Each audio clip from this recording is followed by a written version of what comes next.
Depuis la création de l'Union européenne, et alors même que le renforcement des frontières extérieures n'a pas cessé, la question du contrôle de la migration clandestine fait débat.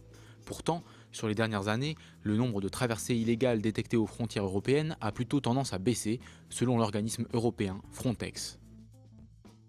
Fortement dépendante du contexte international, le nombre de traversées clandestines est passé d'environ 160 000 en 2008 à 104 600 en 2009, 104 000 en 2010, puis a connu un pic à 141 000 en 2011, faisant suite aux révolutions arabes en Tunisie, Libye et à la guerre en Syrie, pour chuter à 73 000 en 2012 et remonter à 107 000 en 2013. Si Bruxelles a plusieurs fois estimé que la coopération avec les pays tiers était essentielle à la gestion des flux migratoires, les États membres se concentrent également sur le renforcement de leurs frontières. Preuve en est le changement régulier des axes les plus empruntés par les migrants. Des îles Canaries, on est passé à Lampedusa, puis à la frontière gréco-turque.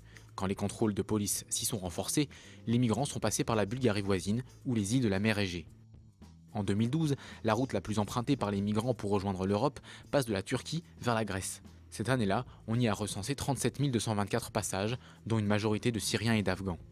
Vient ensuite la route de la Méditerranée centrale qui relie l'Afrique du Nord à l'Italie.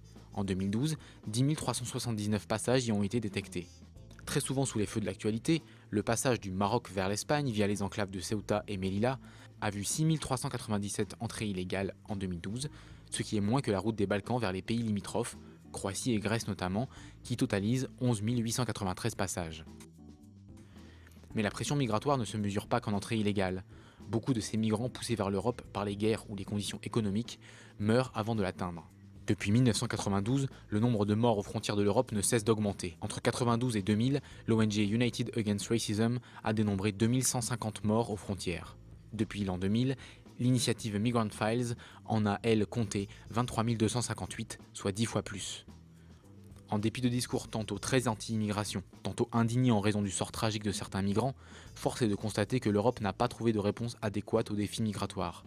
Aujourd'hui encore, les logiques nationales l'emportent sur les mesures collectives, laissant bien souvent les partis populistes et eurosceptiques s'emparer du débat.